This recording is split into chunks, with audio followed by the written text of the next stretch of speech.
Lakaya Chakshurunmilitam Yena Tasmai Shri Guruve Namaha.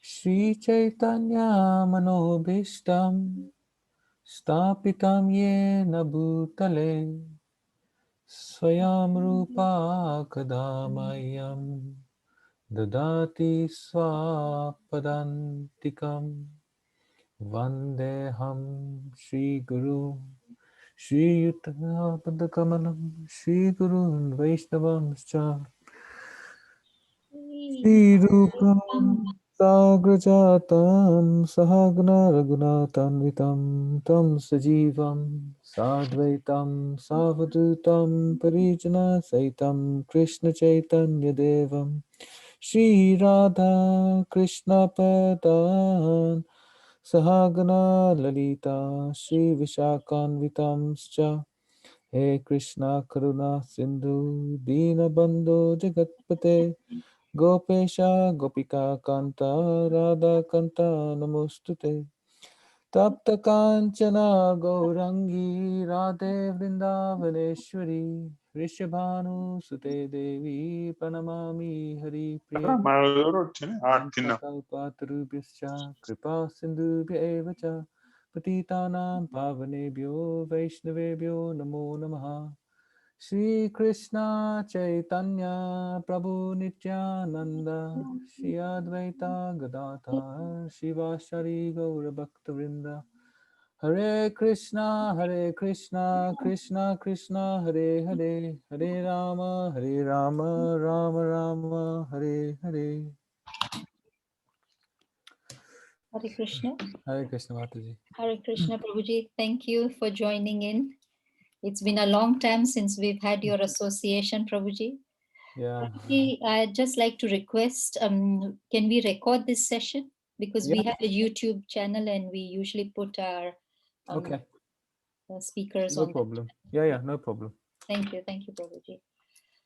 So, Prabhuji, thank you for joining in. And we are reading the Bhagavad-Gita as it is. And we are on chapter 8. And the text for today, Prabhuji, is text 24. Okay. And Prabhuji, you lead us and we'll follow you. Okay. Before you lead us, I'd like to introduce you. I'm taking a little time to introduce so that more people can come and know you, because this group, we've had you before, but we have new devotees. So it would be nice if they are aware of. How have you been, Prabhuji?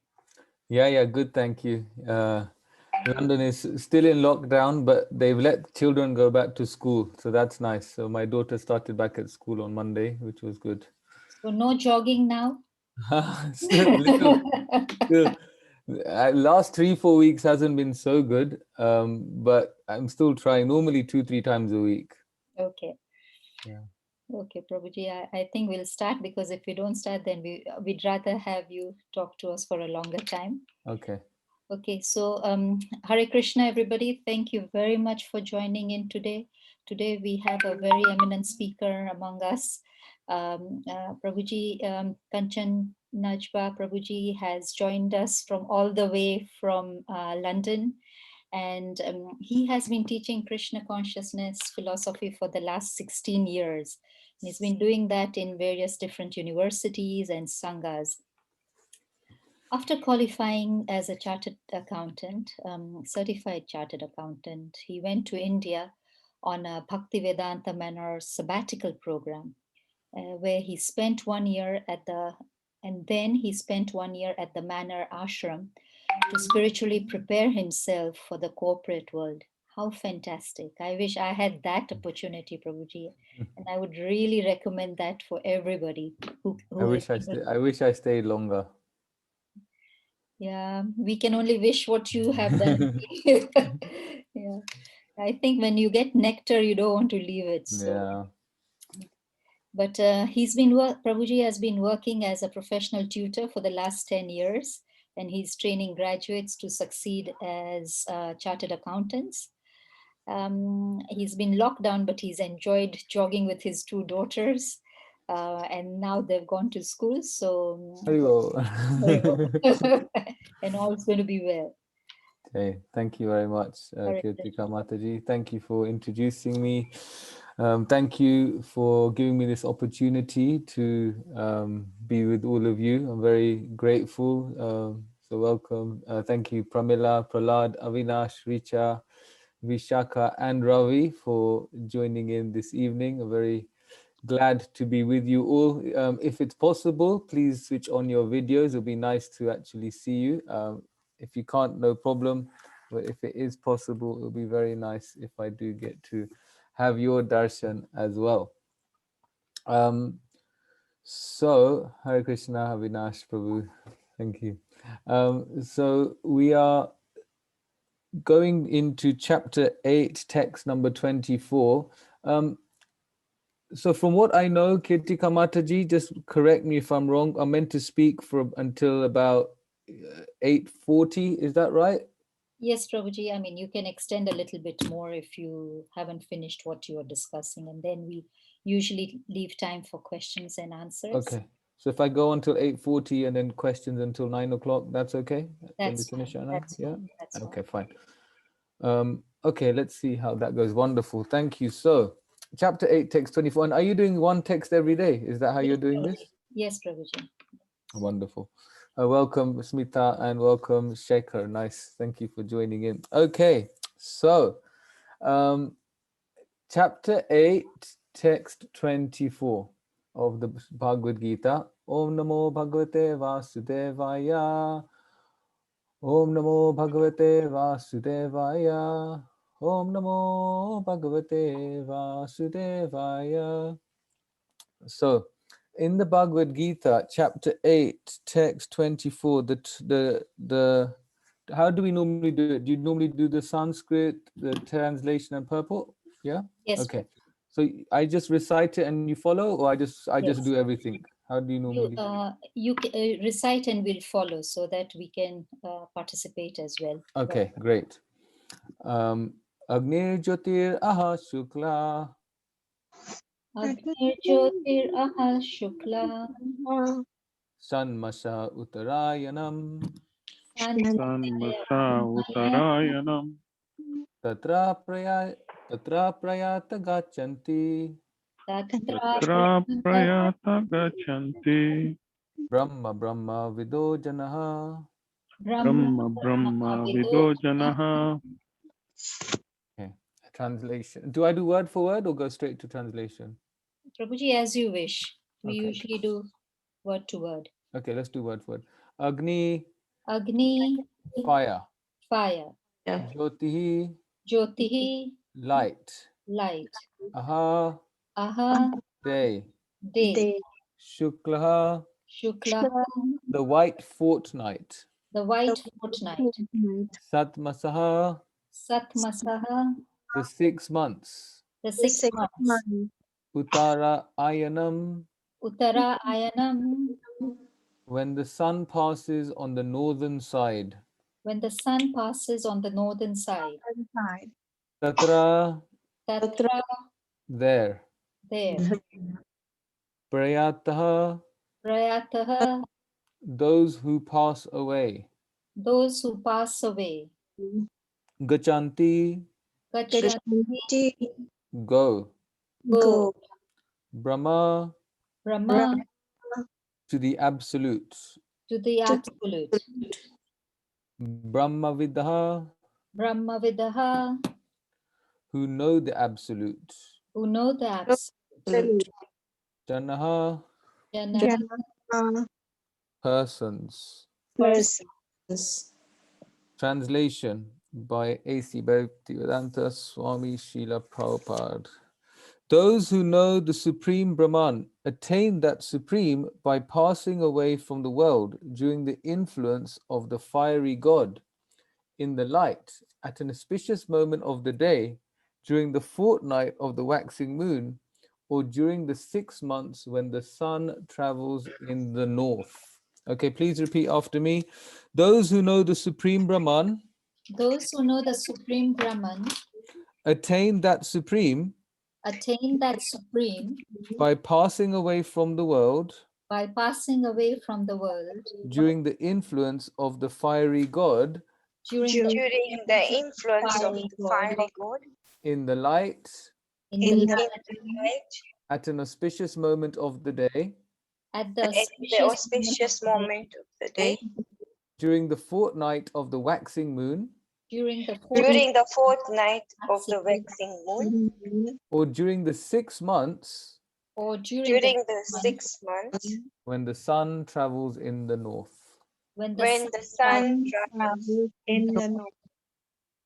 Thank you. Okay, I'll just read out the purport. When fire, light, day, and the fortnight of the moon are mentioned, it is to be understood that over all of them there are various presiding deities who make arrangements for the passage of the soul. At the time of death, the mind carries one on the path to a new life. If one leaves the body at the time designated above, either accidentally or by arrangement, it is possible for him to attain the impersonal Brahma Jyotir. Mystics who are advanced in yoga practice can arrange the time and place to leave the body. Others have no control. If by accident they leave at an auspicious moment, then they will not return to the cycle of birth and death. But otherwise, there is every possibility that they will have to return. However, for the pure devotee in Krishna consciousness, there is no fear of returning, whether he leaves the body at an auspicious or inauspicious moment, by accident or arrangement. Okay. I'll just read the translation one more time, just so we remember it. Those who know the Supreme Brahman attain that Supreme by passing away from the world during the influence of the fiery god in the light at an auspicious moment of the day, during the fortnight of the waxing moon, or during the 6 months when the sun travels in the north.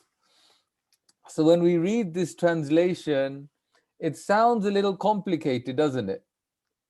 Doesn't it sound a little complicated, how we can attain this supreme Brahman? It's, oh my God. So if I need to pass away, I need to make sure that it's an auspicious moment of the day, it's the fortnight of the waxing moon, or during the 6 months when the sun is traveling in the north. And to be honest, we probably, unless we are that way inclined in terms of the situation of the planets and the sun and the moon, the constellations of the stars, we might not have a clue. Like, do we even know right now whether it's the waxing moon or the waning moon? You know, we may know, we may not know. Do we know whether the sun is traveling in the north right now? We may know, we may not know. So why is Krishna bringing this up in the Bhagavad-Gita? Does anyone want to have a guess? Why is Krishna talking about this stuff? Because Srila Prabhupada, when he was giving us the knowledge of Krishna consciousness, when he writes his purports, he doesn't write so much about this. So why is Krishna talking about this? Anyone have any idea? This is hopefully an interactive session a little bit. Anyone have any idea? Maybe Krishna is talking to all sorts. Yeah, tell me more about that, Kirtika Mataji. Prabhuji, maybe Krishna is talking to all sorts. He wants to, even for the yogis who meditate upon him and put their attention in between the brows, and they might be thinking of passing away. They can control themselves and they can pass away at a particular time. Maybe Krishna is referring it to them. Very good, very good. Thank you so much. Yeah, so Krishna, he is giving the Arjun the understanding of how to die. I think chapter 8, I'm sure you've been doing chapter 8 for a long time now, 24 days, I guess. And in chapter 8, you've seen it's a lot about death, isn't it? Like, it just starts off and Krishna is just going straight in. It's all about dying. If you, whatever you think of, you remember at the time of death, that's what you will attain. If you remember me, you'll come back to me. He starts talking about that in chapter 8. So it's about death. So like you said, Kirtika Mataji, very, very good, is that if if we are aspiring to be a yogi, if we are doing Ashtanga Yoga, which Krishna discusses in chapter 6 of the Gita, then naturally there needs to be some sort of destination for them. There needs to be some sort of understanding how things work for them. And so this isn't um, the end of knowledge, if we like. This text is not the end of knowledge, because this is specifically, like you said, for the yogis who are trying to practice Ashtanga Yoga. So Krishna is making it quite obvious that it's quite complicated to practice this process of Ashtanga Yoga. In chapter 6, Krishna was discussing with Arjuna that, this process of Ashtanga Yoga is quite hard. Like you said, you've got to meditate with your between your eyebrows or a specific point. You got to sit on kusha grass, on deer skin. There's all sorts of rules and regulations, and then you focus on the Paramatma in your heart in meditation, and the goal may not necessarily be to fall in love with Krishna when you're practicing Ashtanga Yoga. It could be, it may not be. But for most yogis, like Krishna is saying here, if they want to achieve this Brahma Jyoti, it's not exactly simple. There needs to be a specific time in the day, or a specific auspicious time when someone leaves their body to achieve liberation, which is what they are looking for. So this chapter is all about death. And to die is a complicated affair. How is it complicated? It's complicated because if you say to someone, you have 2 days to live, someone isn't just simply thinking, okay, yeah, 2 days to live. Things will start happening. Or if you've got 7 days to live, Maharaj Parikshit was told he has 7 days to live. And, Maharaj Parikshit, being a pure devotee, he renounced his kingdom and went to Sukadev Goswami and heard Srimad Bhagavatam. If someone told me I have 7 days to live, I'm going to start thinking about who's going to take my house, what's happening with my finances, who's going to look after my children. The mind will just go into overdrive. So leaving this world is a complicated affair. Even in terms of letting go of this body, it's a complicated affair. And Krishna is saying that to get your next destination is also a complicated affair if the process we're practicing is not bhakti. And this here, Krishna is talking about the waxing moon and the Uttarayana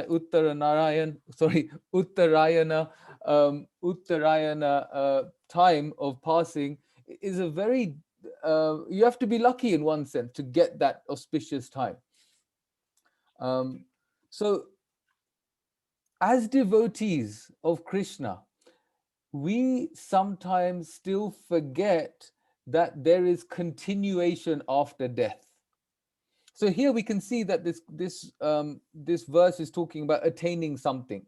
It's not the end, right? It's not the end. Death is not the end.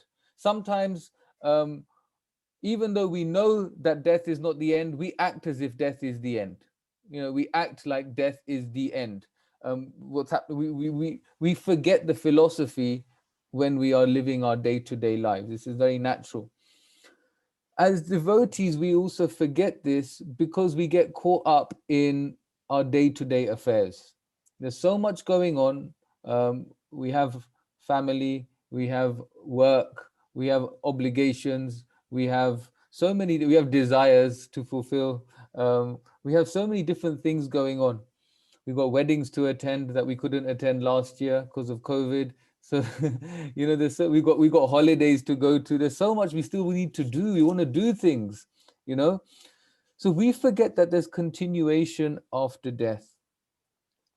And it's actually, I was hearing yesterday some memories of Srila Prabhupada. This was by Shyam Sundar Prabhu, one of Prabhupada's early disciples.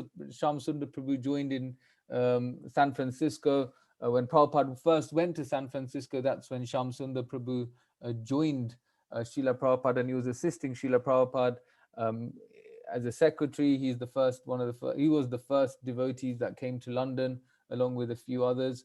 And Shyamsundar Prabhu was saying that actually one problem we have is that nowadays we're getting too comfortable. In those days, it was, no one was thinking, where will I sleep? What will I get to eat? Everyone just wanted to serve Krishna. When Prabhupada was here, that mood of the mission was there. How will I get to, I just want to serve Krishna. I just want to serve him. Right now we're thinking, when I get my nice house, when I get my nice car, when my kids have settled, when my daughter's married, when my son has got the good job, then I'll give my life to Krishna. But till then, I've got things to do. I've got a few things to do. So Krishna, leave me for now, but 10 years time, just give me 10 years. Then those 10 years go by and there's still so much to do. Another 10 years go by and your daughter has got married, your son has got married, they've got good jobs. And now everything we said we were waiting for has been done.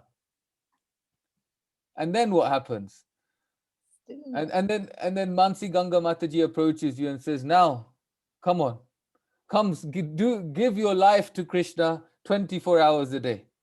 And then we tell Mataji, but Mataji, my grandchildren, I have to pick them from school. My daughter goes to work, so I have to drop them to school. I have to pick them from school. I have to feed them. How will my daughter can't manage because she's only got 5 cars. She's only got 2 houses. She only goes for holiday 3 times a year. I need to help them, So then what happens when we are grandparents? We do the whole thing again with our grandchildren. And then we get to an age where it's just too late. It just becomes too late.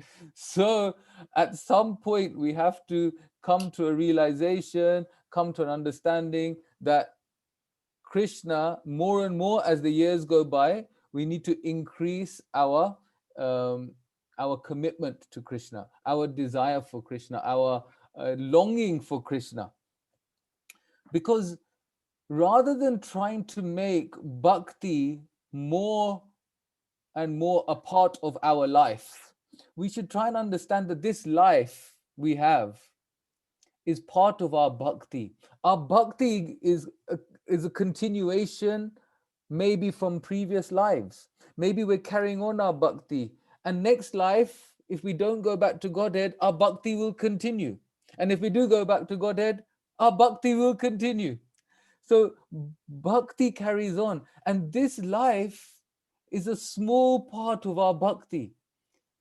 And it takes a shift of consciousness, because what we generally think is that bhakti is a part of my life. I have my family, I have my work, and I have my bhakti. But actually, bhakti is the big thing. And actually, this life is part of our bhakti, which goes on for lifetimes until we reach the spiritual world where bhakti is perfected in our selfless service to Radha Krishna. So this understanding must be cemented in the heart that jatasya hi dhruvam mitru dhruvam janma mritasya cha, that when someone is born, there is death. And when there is, and then every time there is a death, the birth will happen again. And then Krishna says to Arjuna, Tasmad apariharyate na sochintam arhasi, that that we na sochintam arhasi, we should carry on with our duty relentlessly. Our duties should be carried on relentlessly. That means that our dedication to Krishna must be so strong it can deal with obligations of family, obligations of work, can deal with our society, can deal with our desires for a good reputation. Everything that's important to us must come into the understanding that this life is a part of our bhakti. And the more we increase our bhakti, the more all we are doing is becoming aligned. We're just becoming aligned to who we really are. And when we, let's say bhakti is over here, okay, this is the bhakti we want to be at, okay, and let's say we are about here. So you want to be here, but you're about here. So what happens when you're like this? Let's say this was a swimming pool. What happens is you're always feeling like you need to, you just want to get to the top because you feel like you're suffocating. And why are we suffocating? Because there's all this water. There's all this water and we can't breathe properly. And actually the problem is all this water is all our desires. All our desires are just coming over us because we want to be here, but we're over here. And this gap is like a pool of desires. And we're suffocating because of our own desires. We try and blame other people. We try and blame other things. We might say, oh, I'm not practicing at this level because my partner doesn't let me. Or I'm not practicing at this level because my work situation is so difficult. So we have different excuses. But actually, this level of bhakti is not something external. See, when we think of this bhakti, it's not that it's necessarily I will do this service, or necessarily I will do this many extra things. This is an understanding. This level of bhakti that we want is an understanding that Krishna, he is our best friend. That he is the person that stays with us in every destination that we've ever been in. So lifetime after lifetime, as Paramatma in the heart, he's always been with us. The understanding that whatever is going on here, whatever's happening in this material world, it's ashashvatam, it's temporary, it's not going to stay, it's not hanging around for too long. We know this because we have seen friends or family leave us. They're now gone. There's people that we've been close to that have left this earth, left our vision. They've passed away, they've gone. And at that time we become very philosophical. Now I need to get serious. Now I need to get serious. But what happens? The course of time starts moving, and the illusion of this material world starts to take over again. So natural questions come up. What's my next destination? Will I see my family again? That's a question I get asked quite often. Will I get to see my family again in my next destination after? You may do, you may not do. But the point is, will we be happy in our next destination? Is the family member you're thinking about being with, are you happy with them anyway? Or are you just attached to them? Sometimes it's just an attachment. We might not even be happy with them. So the thing is, in this material world, our attachments are so strong. They're so strong. It's like when we buy a house. When you buy a house, how obsessed we get with the curtain needs to look like this, and the lights need to look like this, and the walls cannot be this white. They need to, they cannot be cashew nut white. They must be almond white. And it's like I can't even see the difference, but it becomes so deep when you're buying a house. And then we think about it. If you went to a hotel, if you stayed the night in a hotel, would you go, let's say you stayed 2 or 3 nights in a hotel, would you go there and change the chandelier? Would you paint the walls? Would you get a picture frame for the wall? Would you do any of that if you stayed in a hotel? No, we wouldn't. Why not? Because we are only temporary. It's only temporary stay. Yeah. Pramila, what were you going to say? It's not ours. It's not ours. It's not ours. So it's not ours. It's only a temporary stay. And therefore, we're not going to, in a hotel, we're just there for a few days. We're there for a few days. Let's not get, we do our, we'll stay there and we leave. And similarly, this material world is like a hotel. We're here for a little while. We're here for a little while. We don't need to get so obsessed with what's going on in the detail of the material world for our sense gratification. Just, we don't need to get so obsessed with the way things are here, because we're only here for a short time. So if we see the world with the vision of eternality, if we see that everything here is temporary, and understand that the only thing that's permanent, the only space that's permanent is the spiritual world. Our real home is the spiritual world. And what we should be asking ourselves is, how do I get there? Like Prabhupada says in this purport, for the pure devotee in Krishna consciousness, there is no fear of returning, whether he leaves the body at an auspicious or inauspicious moment, by accident or arrangement. So it means that if we become Krishna conscious devotees, pure Krishna conscious devotees, we don't have to worry about the waxing moon, the sun, the light, the day, whether we leave in a peaceful way or in an accident, or however we leave this world, our destination is guaranteed. So what Srila Prabhupada has offered us is a fast track. We don't need to get our minds into all of these things that have been brought up here by Krishna, because Krishna is speaking about this for the Ashtanga yogi. He's actually, what he's doing, if we see the mood of Krishna, what Krishna is doing is he's telling Arjun, look, you want to run to the forest and I want you to fight. That's how this whole conversation started, right? Arjun wants to run and Krishna wants him to fight. And then Krishna systematically is telling Arjuna, look, all the good things about fighting, Tashmadu Tishta, Konteya, get up and fight, O son of Kunti. Tishta, get up. He's telling Arjuna, fight. But he's also telling Arjuna the complications of doing meditation in the forest. He tells Arjuna in chapter 3, look, you'll be a mithyachar, you'll be a pretender. Why will you be a pretender? Because Arjuna's duty is to fight.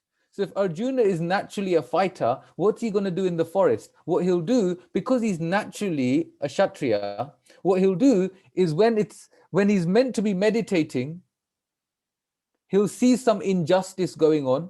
And if he sees any injustice going on in the forest, rather than carrying on meditating, he'll fight. He'll fight for justice, because that's his natural inclination. So it's very important we are true to ourselves. It's very important we think about what do we like doing? And when we know what we like doing, when we found out, am I a business person? Am I a teacher? Am I whatever we like? Am I an artist? Am I a writer? Whatever we like to do. And with those talents, you engage them in Krishna's service. This is what Krishna said to Arjuna, Mam anushmaram yudhyacha, remember me and fight. Arjun's natural inclination is to fight as a Kshatriya, so remember me and do it. So what we want to do is remember Krishna whilst doing what we're naturally inclined to do. If we're naturally inclined to do something, doing it for Krishna and remembering Krishna, that's the perfection. That's the perfection. If we like painting, paint for Krishna, but do it for Krishna. This is our key to success in spiritual life. This is our key to progressing in spiritual life, and therefore getting to that point where we don't need to worry about anything except Krishna. And if we don't have to worry about anything except Krishna, we don't care whether we leave our body in the morning or at night, if it's a waxing moon, if it's a waning moon, it doesn't matter. Krishna is telling Arjuna, don't get caught. You'll see actually in the next 2 or 3 days, I think it's text 27, 28, towards the end of this chapter, he's basically saying to Arjuna, don't get entangled in all of this. Just do devotional service. This is the right thing to do. You know, when we come to Krishna consciousness, we come for many different reasons. We have different, there's however many of us are in this call, 5, 10, 15, 19 of us in this call right now, is it? Yeah, 19 of us in this call.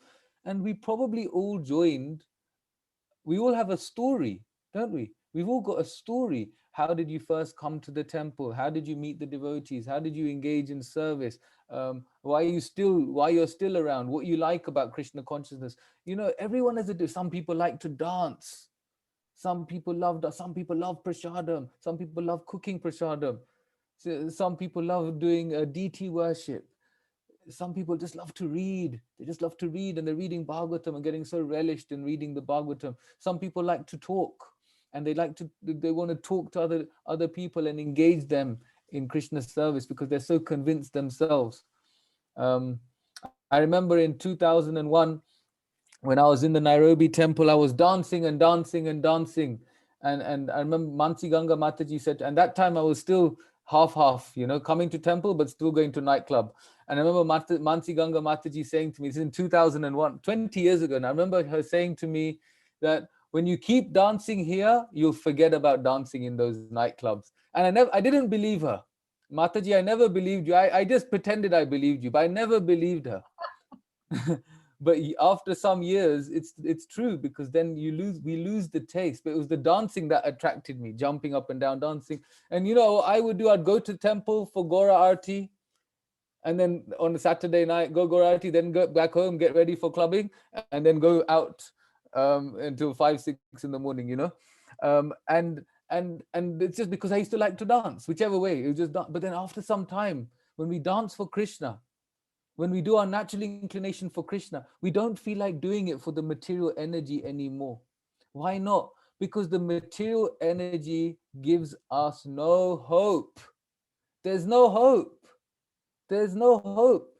You know, once a devotee said to Srila Prabhupada, Prabhupada, spiritual life is so difficult. And Prabhupada replied, yes, spiritual life is difficult. But the material world, material life is impossible. See, in this world, it's going to be hard. Whatever we do, it's going to be hard. It's going to be difficult. You know, Prabhupada writes in one purport, I can't remember where it is, that it's in the Bhagavatam, but I can't remember the reference, that spiritual life and a comfortable life go ill together. You know, they don't go well. If you want a comfortable life and you want a spiritual life, an absorbed life, they don't go too well together. So we must come out of our comfort zone a little bit. We must come out of our comfort zone. And that comfort zone means every day, let's push a little more for Krishna. If that means waking up 10 minutes earlier to chant Hare Krishna, if it means doing 10 minutes reading that we don't do, if it means eating healthy because we want to get into the mode of goodness, eating prasadam and offering it to Krishna, is, you know, cooking ourselves and offering it to Krishna. These are very important things rather than going to a restaurant. You know, all these things are very important because every day, if we just try a little bit to make some internal progression, small steps, then what happens is over time, we get more taste. Param Drishtva Nivartate. After some time, the higher taste takes over. But until the higher taste takes over and we get to a stage where it's all spontaneous, until then we must keep practicing. We must just keep practicing, keep trying every day. Oh, today I woke up at 5:30. Tomorrow I wake up at 7. The day after I wake up at 8. Then I wake up at 4. You know, if it's going like this, up, down, try and just get to a time. Be regular. And by being regular, what happens is slowly, that regularity puts us on the mode of goodness. Why are we talking about the mode of goodness? Because the mode of goodness is a platform for Krishna consciousness. We can talk about the modes sometime, maybe next week. But you'll cover it in chapter 14 and chapter 17 when you get there. But the modes, in a nutshell, I've opened up the can of worms here, so I'm not sure how much you've done on the modes. But I can say in a nutshell, the 3 modes are goodness, passion, and ignorance. They are ingredients of the material world. So when the creation first happened, along with all the senses, along with all of us, all the living beings, there were three modes to entangle all of us. Okay, just so that we can ultimately we have a desire to be in the material world. So these modes are used to entangle us. Now the mode of goodness is all about regularity. And if we have good regularity, then we can be on the platform for Krishna consciousness. So if we stay regular, wake up at around the same time every day, you know, and then let's say every day, let's say you settle for 6 o'clock, and every day you wake up at 6 o'clock. Then what you can do at the end of the week, you can say, okay, now I'll try 5:45. Then for 1 or 2 weeks, you get used to 5:45, and then once you got used to that time, then you try another 10 minutes until you get to the time you want to wake up. And then when you do wake up, make sure that you make use of the time.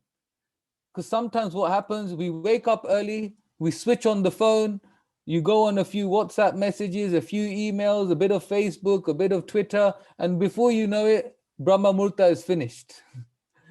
And then the auspicious time where we can really connect with Krishna is gone. Then the cars start going beep, beep outside, and life starts, the mode of passion starts to kick in, and then our rounds are done restlessly. So mode of goodness means be steady and regular. Mode of passion means be restless. And mode of ignorance means be mad, be crazy, drink alcohol, do drugs, you know, that kind of stuff. Mode of passion is having a restless mind, keep hankering after money, keep hankering after sense gratification. So just to finish off, because we're coming to time, just to finish off and just to summarize this text, we spoke about how this text is about how the yogis must adhere to certain rules. Ashtanga yogis need to adhere to certain rules to achieve liberation, the Brahma Jyoti, whereas the Krishna conscious devotees do not care for these things, because if we become pure in our Krishna consciousness, then we will attain Krishna, regardless of whether it's a waxing moon or a waning moon or anything. We spoke about how life is a part of our bhakti, and we should see it that way rather than seeing bhakti as part of our life, that our next destination is going to be dependent on how we act in this life, and how we act in this life should be progressing towards pure attachment to Krishna, letting go of all the attachments in the material world in a sustainable way, to go to our real home, which is the spiritual world, to understand that this life in this world is temporary, the spiritual world is permanent, and if we do go to that permanent place, there's nothing that we will be missing over here. You won't get there and say, I miss my dog, I miss my askari. You know, you won't say any of it. When you go to the spiritual world, you're going to be so happy. And you know, so some people ask, will I get to see my family? The thing is, in the spiritual world, we have family there. They're waiting for us. They've not been with us for so long. They're waiting for us. When we go there, we'll feel right at home. So that's some thoughts on chapter 8, text 24.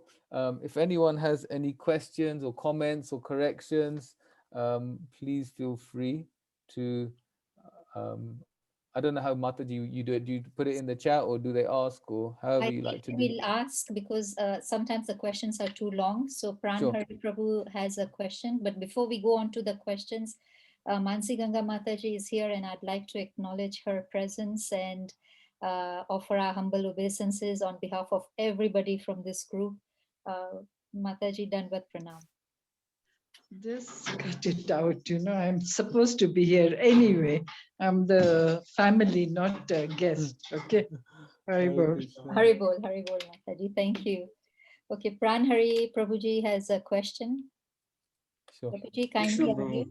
Hare Krishna Prabhu. Hare Krishna. Thank you for the nice lecture, and And it was wonderful to actually learn that we are still not learning so many things actually. So,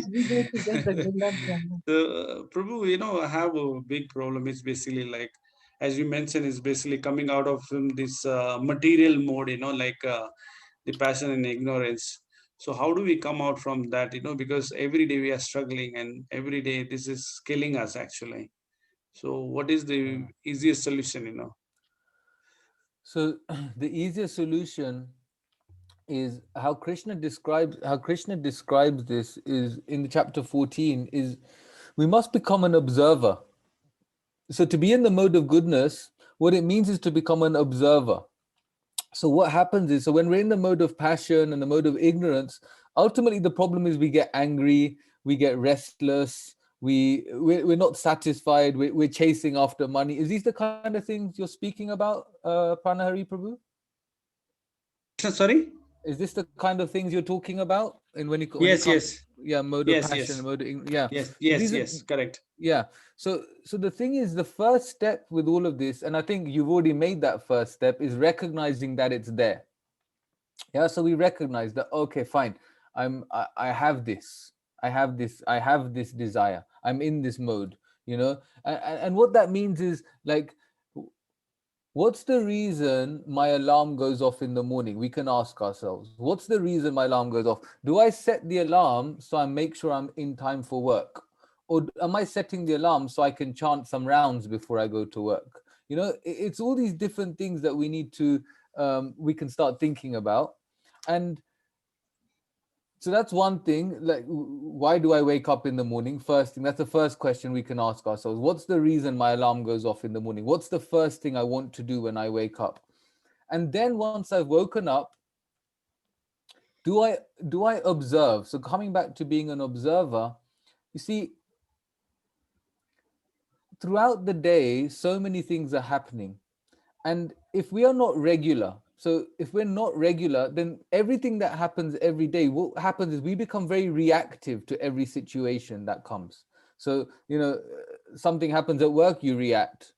Your wife says something, or your husband says something, you react. Your children say something, you react. But if we're always in this mode of reaction, then you've never been yourself. You've just been this impulsive self. It's just like your mind and senses have impulsed into something.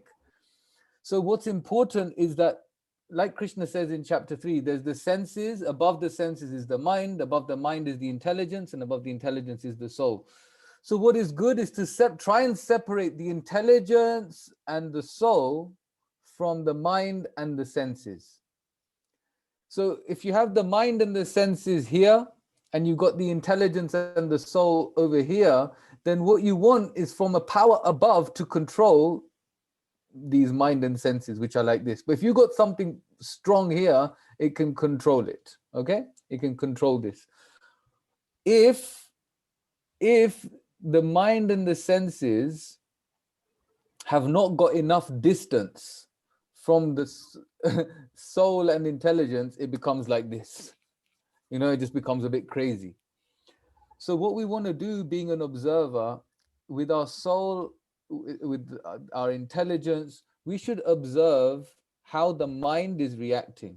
So for example, if you're at work and Pranahari Prabhu, do you have your own business or are you an employee? Yeah, your own business. Yeah. You have your own business. So let's say you have your own business, you're tendering for a contract and you lost the contract. You didn't get it. You wanted this contract, it would have earned you millions, you would have retired, you would have gone to Mayapur, all these plans you had, but it didn't happen. It didn't happen. Now, the thing is, if there's not too much distance, it's going to make us angry. It's just like it's too much it's like a pressure cooker, it gets too much. But if we have enough distance, and this distance can come by being an observer. Now, how do we observe? If we spend a few minutes every day or every couple of days writing down, it takes time, it takes energy to be an observer, writing down a journal, something that happened good in the day, something that happened bad in the day, how you reacted to these things, observing yourself. It's like self-development. And at the same time, trying to see with these observations, trying to see how you could have been more Krishna conscious, or even with it's because you're writing it down, it could even be you celebrating how you made some progress, that usually I would have got angry, but today I managed to stay calm, or usually I would have done this, but today I did that. And slowly, by being an observer, we come to this mode of goodness. And in this mode of goodness, we have regularity. We observe how we are reacting. And if we can observe how we are reacting, then that creates a distance. That creates that distance between the soul and intelligence with the mind and the senses. And when there is a distance, then even when things are happening, you can observe them in real time. So it's not just that, what happens when we first start doing it, we don't feel let down. What will happen at the beginning is we'll still make lots of mistakes. Even, it's always happening. Your wife says something and you'll shout at her, or something, it will still happen. But if we journal it, we observe it, then what happens gradually is that the next time something happens, we'll be able to stop it in real time. And what happens, so this is, and then from this point of the mode of goodness, this is a platform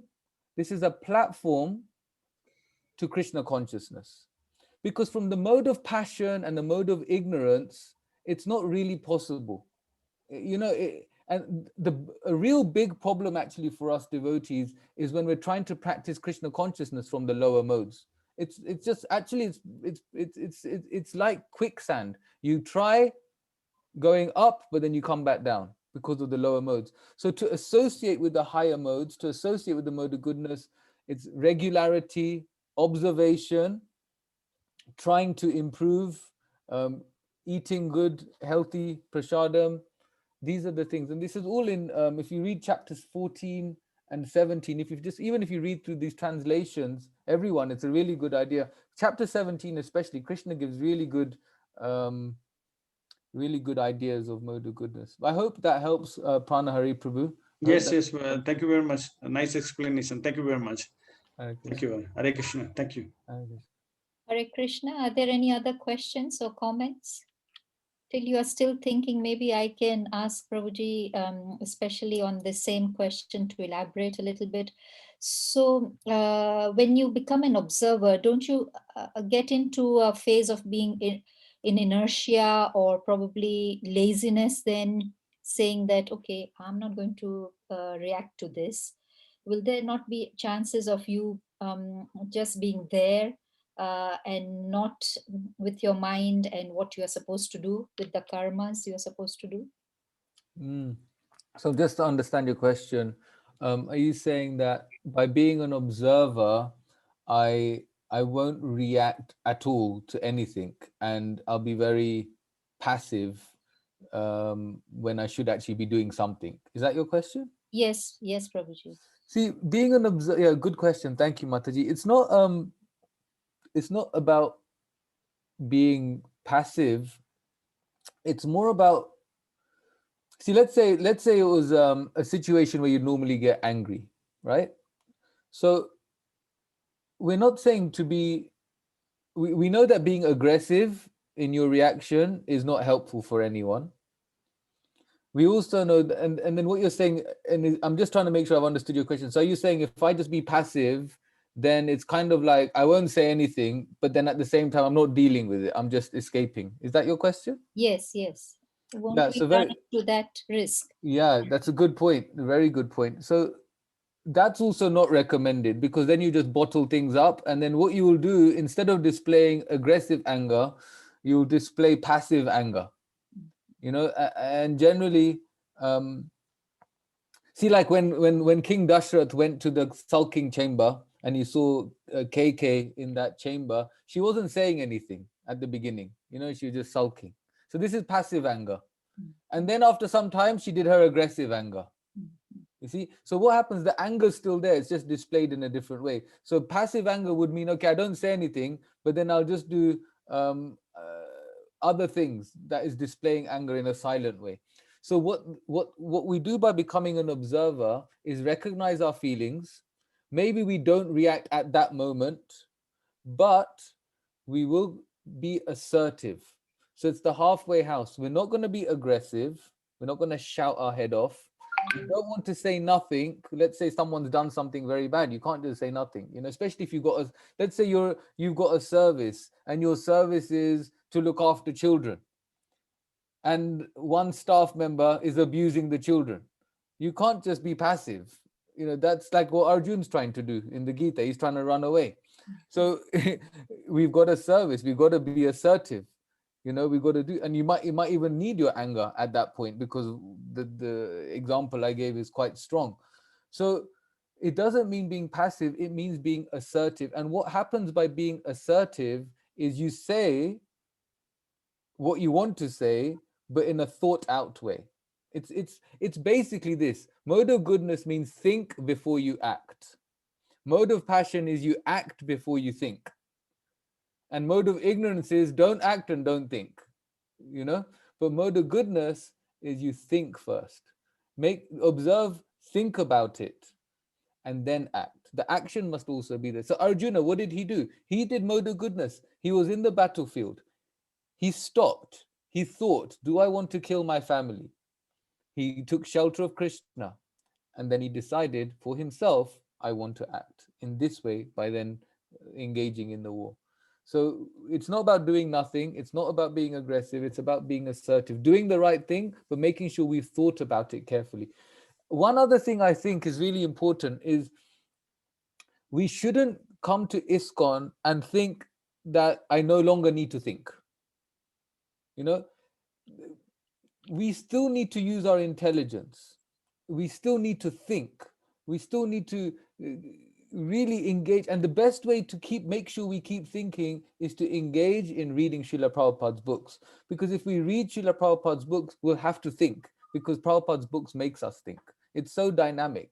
The Shastras are so dynamic that if we read them, that we'll actually start thinking, oh, what does Prabhupada mean here? What does this mean? And then that thinking is really good for us. And then when we come across our day-to-day situations, we'll remember Shastra.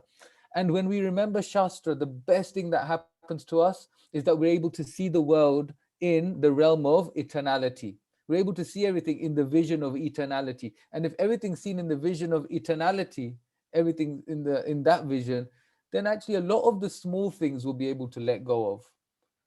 And the big things, we can address them in an assertive way. Does that make sense? Yes, Prabhuji. Thank you very much. It does make sense. Hare Krishna. Hare Krishna. Are there any other questions? We still have some time. Hare Krishna. Hare Krishna. Hare Krishna. Please accept my obeisances. Thank you.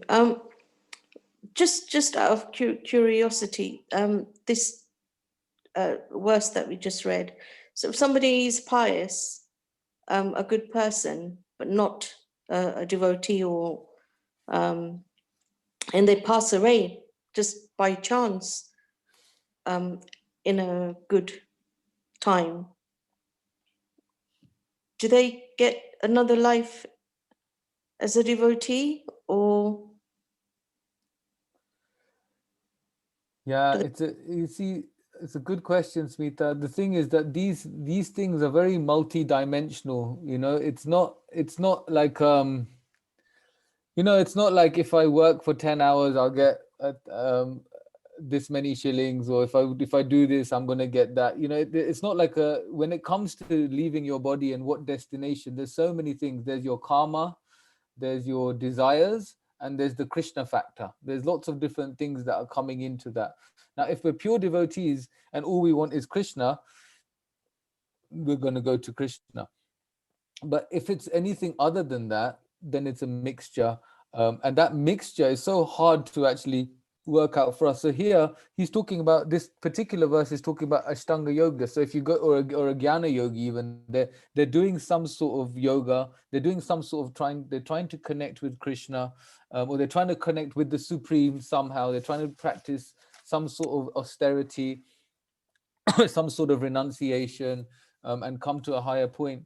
And I think you're coming back to your question, if someone leaves by accident, see, in one sense we can say accident, but in another sense we know that nothing really happens by chance. Karma plays a big part in everything. You know, it's like I remember hearing one story of one devotee, not one devotee, sorry, one person who wasn't a devotee. He said he was about to leave his body, and he said, I'm going to go to Vrindavan because I want to leave because he knew that but he wasn't a devotee, he was actually a materialist. So he went to Vrindavan because he knew, I'm going to die, and I know if I die there, I'll get a good destination, I'll get the highest destination. So he went to Vrindavan, and then he got better. And so he got better, and then he didn't think, I'll stay in Vrindavan. He said, okay, I'm going back now. So then he went back, and then when he went back, he died. You know, so it's like these things are, in one sense, they're not controlled by us. Yes, Prabhuji, sorry, I got slightly confused, but yes, I understand now. I do agree that karma has a lot to answer for, and at the time you also need your desires where you want to be. So thank you. Yeah, no, thank you. It's, you know, it's our desires are so, they're so deep in our subconscious, we don't even know they're there.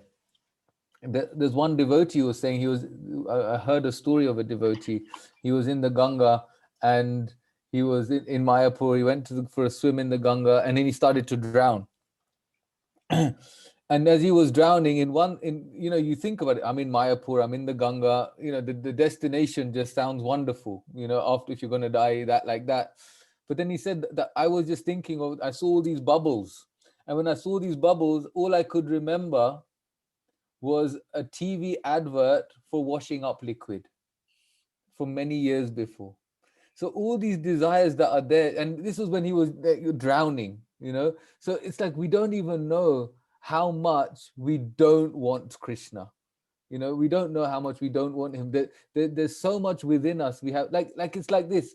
If you hear a song, if you hear a song that you used to hear 20 years ago, and you heard even one line of it in the morning, it will keep playing in your head the whole day, isn't it? It'll keep playing in your head the whole day. The whole day you'll be singing, oh, I love you, you love me, whatever song you heard that day. It's so deep in our subconscious. So that's why when we chant Hare Krishna, we're cleaning all of this. So it's so important that that when we do our chanting, we do our mantra meditation, that we do it with regularity and attention. These two things are very important, and that way we can cleanse all of that. And that will clear our subconscious mind, and hopefully change into different way of thinking. Is that right? Exactly. Like Lord Chaitanya's promise. Lord Chaitanya, he gives the Shikshashtakam. He says, Cheto Darpana Marjanam. It's cleansing the heart of all the impurities. So this chanting, this Sankirtan, this chanting, it cleanses the heart. It's purifying the heart. It's cleaning it. It's cleaning it of all this dirt that's been accumulated for years and years and years, over lifetimes. So yeah, exactly. Thank you. Thank you very much. Thank you. Hare Krishna. Thank you very much, Prabhuji. I also acknowledge that there are lots of new people on this group today, and nice. I'm really grateful for all of you to join in today. And we have this class every day at the same time, same link. We have a lineup of good speakers for this week. Tomorrow we will have Raja Kishori Devidasi ji with us from London again. So please kindly join in if possible, the same time, 5 to 6 in London, 8 to 9 in Kenya. Any more questions? Any burning questions before we release? Prabhuji will be with us every Wednesdays. Prabhuji, can I book you for all the Wednesdays? Yeah, so I think I can do the next, definitely I can do the next 2 weeks. And then I just need to sort a couple of things out, and I should be able to carry on.